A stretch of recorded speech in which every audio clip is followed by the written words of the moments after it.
अगं बाई, रघु अण्णा नव्हते का घरात? कला, हे एवढे पैसे कुठून आले तुझ्याकडे? ह्या रघु अण्णांचा ना म्हणजे काही भरोसाच नसतो. एवढे पैसे आले कुठून? चोरी नाही केली कुठे? हे माझ्या प्रश्नाचं उत्तर नाहीये.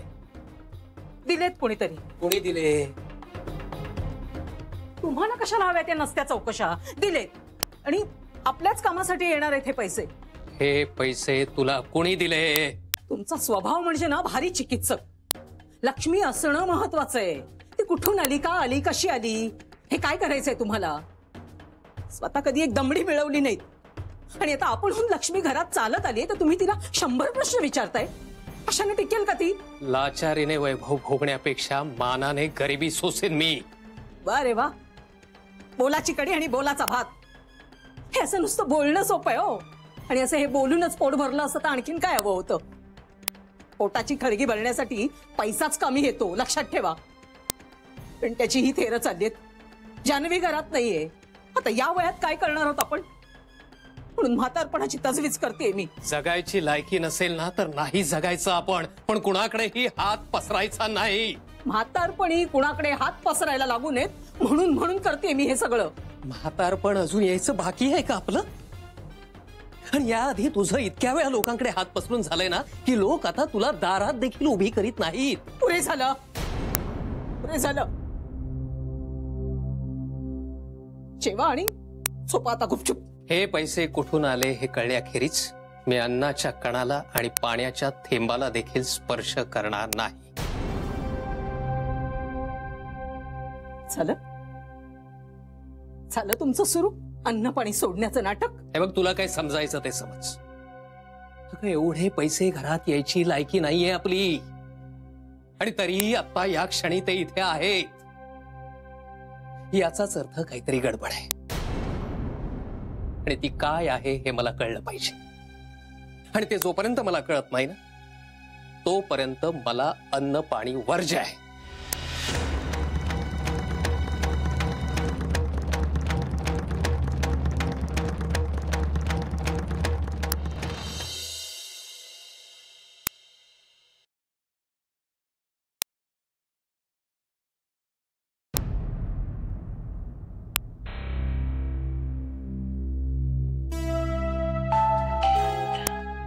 हॅलो.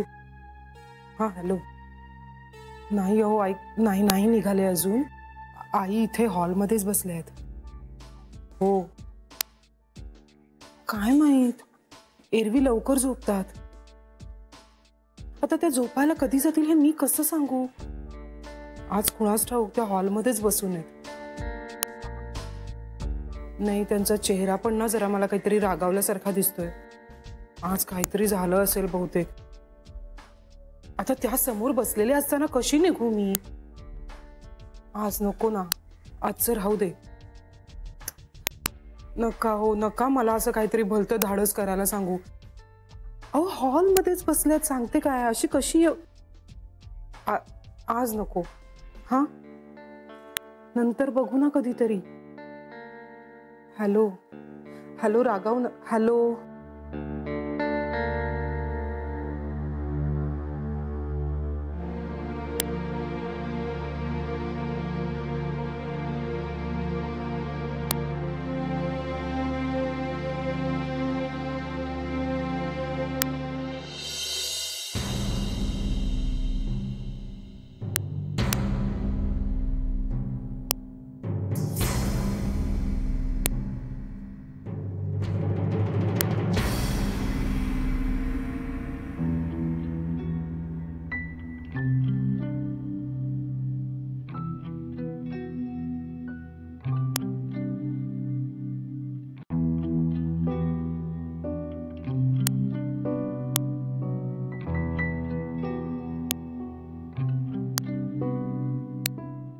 अय्याजी,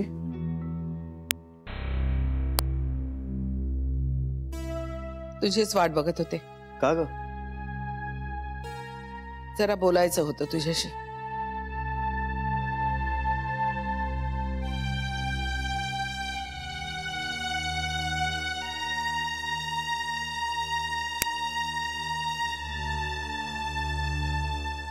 मी आज नंदनला घरी बोलावलं होतं.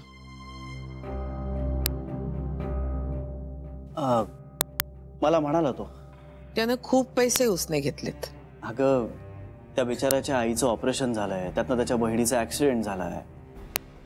तो मला म्हणालाही की माझ्या पगारातनं पैसे कापून घ्या. पण मी म्हणलं त्याचा एकतर पगार किती, त्यातनं मी कापल्यानंतर त्याच्या हातात उरणार किती, आणि मग तो घर कसं चालवणार. म्हणून मग नाही घेते मी त्याच्याकडनं पैसे. इतर कंपन्यांमध्ये पिऊनला मिळतो त्यापेक्षा जास्त पगार मिळतो त्याला आपल्या कंपनीत. याची अगं पण गरजांशी कम्पेअर करता मिळणारा पगार कमीच आहे. गरजा आणि इन्कम यामध्ये नेहमीच दरी असते, प्रत्येकासाठीच असते. अगं पण म्हणून तर कंपनी जितकं अफोर्ड करू शकते ना तितकंच करते. आजारपण आणि अपघात मी समजू शकते, पण वारंवार पैसे घेण्याची सवय माझ्या एम्प्लॉईजना लागता कामा नाहीये. नाही तो घेत नाहीच. मग परवा 50 घेतले ते.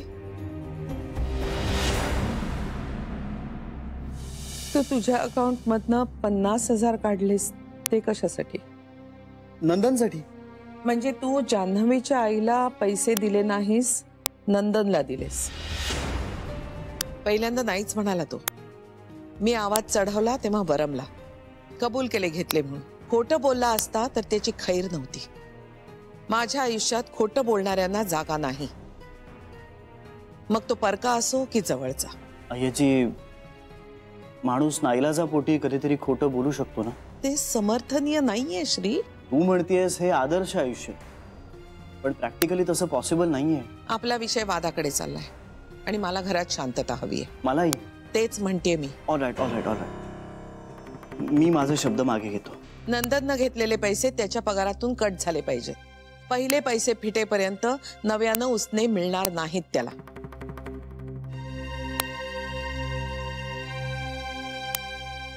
श्री, लक्ष कुठे आहे तुझं? काय नाही कळलं मला. ठीक आहे, तुझ्या कानावर घालायचं होतं.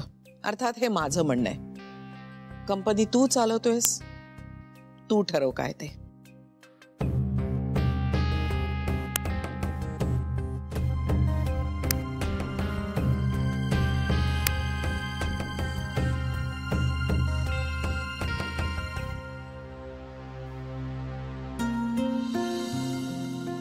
मोठी हो.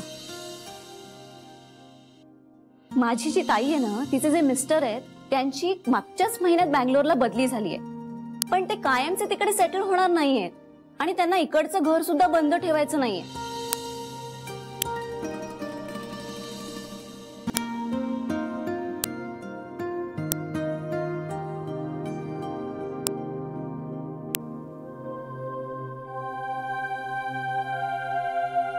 पहिल्यांदा नाहीच म्हणाला तो. मी आवाज चढवला तेव्हा वरमला. कबूल केले घेतले म्हणून. खोटं बोलला असता तर त्याची खैर नव्हती.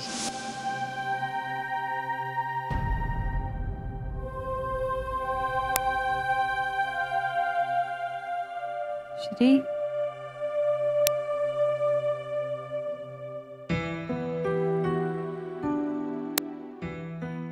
श्री, काय झालं?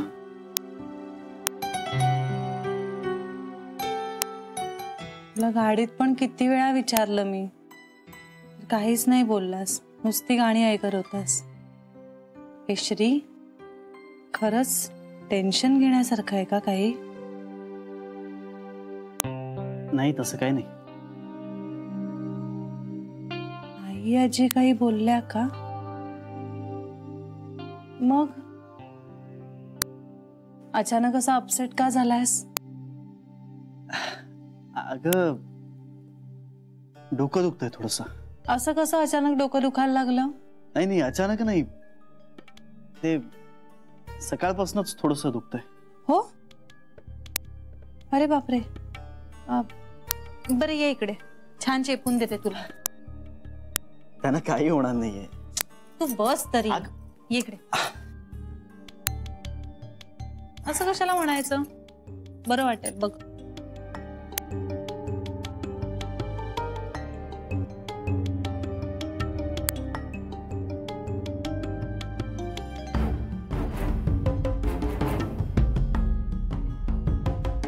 काही नाही साहेब, ते खुशाली विचारायसाठी बोलवलं होतं मॅडमने.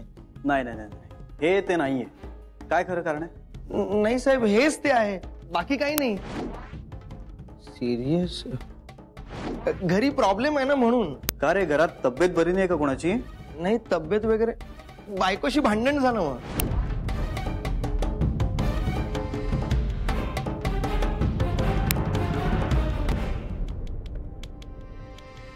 I am sorry Janhavi. ए श्री, काय झालंय? जान्हवी,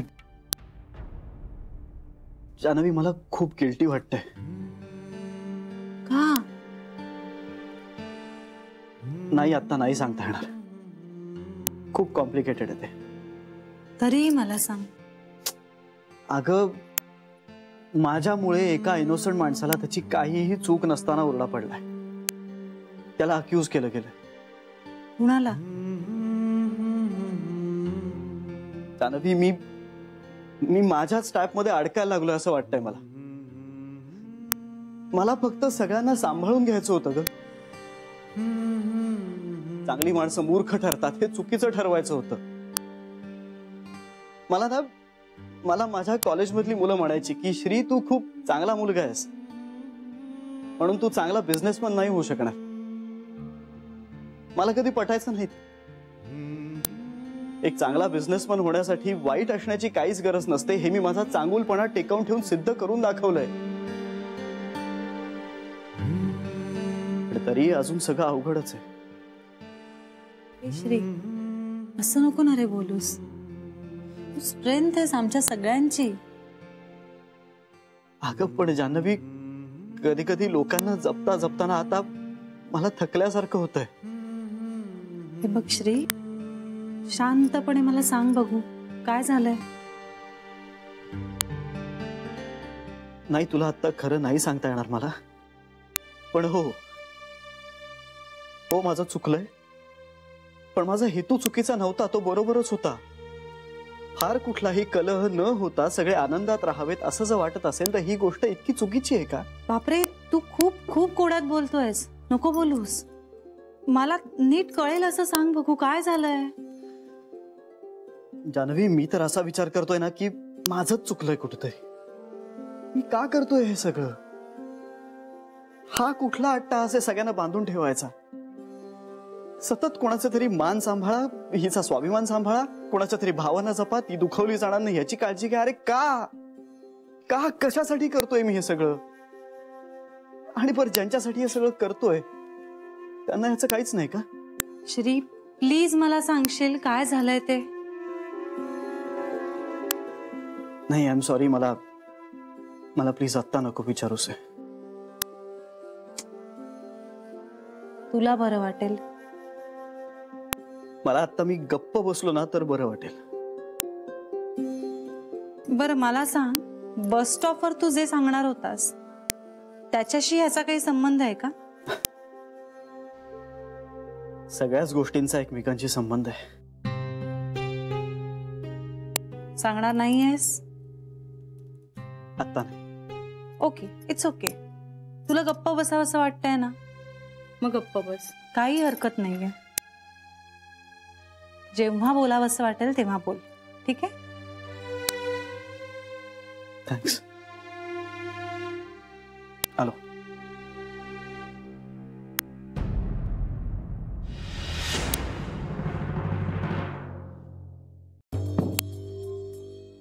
खाणं पिणं वर्ज केलं म्हणजे आता झोपणारही नाहीत का? तू झोप. वाटेल तसं वागून तुला शांत झोप लागते, हा एवढा मोठा गुण आहे तुझा. झोप झोप तू. चालं मेलं. मला बोलल्याशिवाय ना तुमचा काही तो दिवसच जात नाही. अहो, सांगते म्हटलं ना सगळं तुम्हाला. पडा आता. पिंट्या आता 24 वर्षांचा आहे. त्याआधी 2 वर्ष, म्हणजे जवळजवळ 26 वर्ष ओळखतो मी तुला. विश्वास नाही माझा. एवढं काय मेलं धारेवर धरायचं? अहो, सांगते म्हटलं ना तुम्हाला सगळं. आणि देऊन देऊन कोण देणार आहे मला एवढे पैसे? नाही, अंदाज आहेच मला. फक्त तू ते तुझ्या तोंडाने कबूल करावंस एवढीच इच्छा आहे माझी.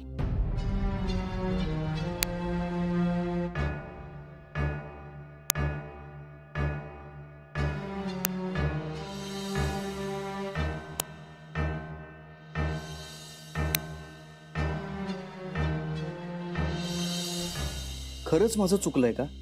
जान्हवीच्या आईला मदत केली कारण कारण शेवटी ती माझ्या बायकोची आई आहे. माझी बायको त्यांच्या घरातलं एकमेव अर्थार्जनाचं साधन आहे. बाबांच्या पायाचा प्रॉब्लेम.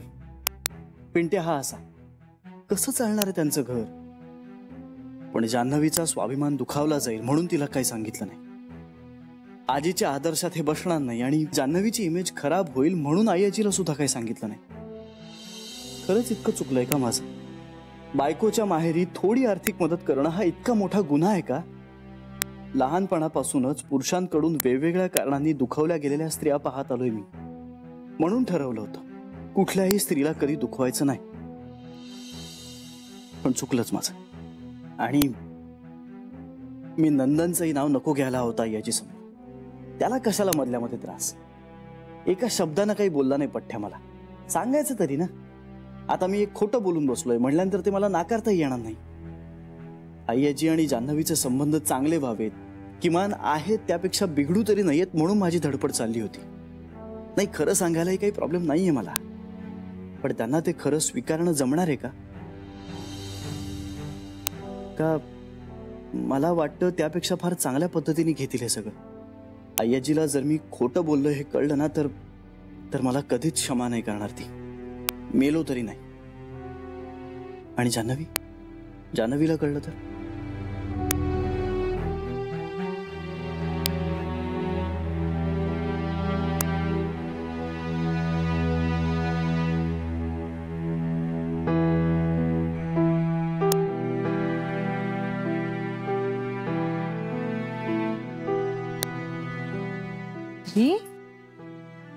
जागाच आहेस तू?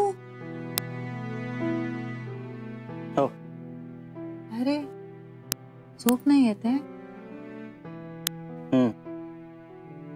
इकडे बघू.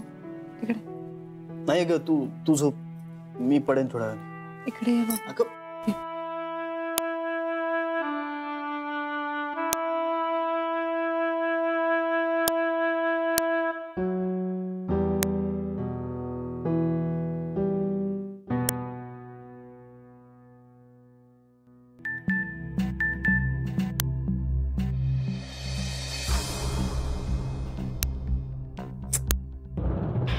काय युजलेस असतात हे कंपनीवाले. केव्हाही प्रमोशनल मेसेज पाठवतात. काय वेळ बघायचा नाही, कोणी झोपलं असेल, कोणी डिस्टर्ब होईल, काहीही पडले नसते त्यांना. मूर्ख आहेत कंपनीवाले. हो श्री, अरे केवढा चिडलास तू अचानक आणि कुणावर? स्वतःवर चिडलोय मी. पण एवढं काय केलंयस तू की इतकं चिडावं लागतंय स्वतःवर? सगळ्यांना सांभाळायचा प्रयत्न करतोय ना, संघर्ष टाळायचा प्रयत्न करतोय मी. श्री शांत हो बघू आधी. आणि त्यासाठी खोटं बोलतोय. त्यापेक्षा खरं बोललेलं परवडलं. पण लोकांना खरं पचतही नाहीये. आणि मी सुद्धा एक गोष्ट लपवण्यासाठी एक खोटं बोललो. एकातनं दुसरं, दुसऱ्यातनं तिसरं, तिसऱ्यातनं चौथं. माझंही खोटं बोलणं थांबत नाही. अगं म्हणजे एका बाजूला लोकांना दुखवायचंय नाही आणि दुसऱ्या बाजूला खरं बोलता येत नाही. मी करू काय? तू शांत हो बघू आधी, एकदम शांत हो. जान्हवी, अगं कसा शांत हो? मी माणूस आहे ना मी पण. हो श्री, पण केवढा चिडतोय? शांत हो आधी. काय झालंय? त्याचं काय ना जान्हवी, हल्ली चांगलं वागायची सोयच राहिलेली नाहीये. म्हणजे माणसं त्यांच्या भावना अशा हातात घेऊन बसलेल्या असतात, सतत दुखवून घ्यायला. जरा काही खुट्ट झालं ना की यांच्या भावना दुखावल्या जातात. हे बघ, मला सांग मी काय करू म्हणजे तुला बरं वाटेल, तू शांत होशील? रादर तू शांत हो आणि प्लीज सांग ना मला काय झालंय श्री. ओके, एक उदाहरण म्हणून तुला विचारतो. हा, जर मी माझ्या आईला मदत करत असेल आणि त्यामुळे तू हर्ट झालीस तर मी ती मदत कंटिन्यू ठेवायची का नाही ठेवायची? एक मिनिट, मुळात हा दाखला चुकीचा आहे. तू तुझ्या आईला मदत करतोयस तर मी का दुखावले जाईन? जान्हवी, उदाहरण दाखल सांगतोय मी, शब्दशः अर्थ घेऊ नकोस ना. समज मी कोणालाही मदत करतोय आणि त्यामुळे तू हर्ट झालीस तर मी ती मदत कंटिन्यू ठेवायची का नाही ठेवायची? हे बघ, आता जर त्या एका व्यक्तीशी माझा अनप्लेझंट इतिहास जुळलेला असेल तर मी दुखावले जाईन. Come on. बरं, तू समज तुझ्या मनात असतील असे काही गैरसमज, तर मग सगळ्यात आधी तू ते गैरसमज दूर केले पाहिजेस, ही तुझी जबाबदारी आहे. अच्छा, म्हणजे तुझी काहीच जबाबदारी नाही का? नाही, कारण गैरसमज असलेल्या दोन माणसांची मोठ तुला बांधायची आहे ना. वा, म्हणजे या दोघांची मोठ कधी बांधली जाणार नाहीच आहे तर. श्री, कुठल्याही दोन माणसांचं नातं हे ती दोन माणसं ठरवतात. एक तिसरा माणूस त्या दोघांचं चांगलं किंवा वाईट नातं नाही ठरवू शकत. अगं, पण तिसऱ्या माणसाचा आनंद जर त्या दोघांनी एकत्र येण्यात असेल तर? तो माणूस नाही सुखी होऊ शकत. जान्हवी, तू प्रत्येक वेळी निगेटिव्ह का बोलतेस? I am sorry, me negative नाही बोलते श्री. म्हणजे स्टॉप स्टॉप स्टॉप. सॉरी, मी विषय काढला. हे श्री, कुठे चाललायस तू? खाली चाललोय, पाय मोकळे करतो, जरा मला बरं वाटेल.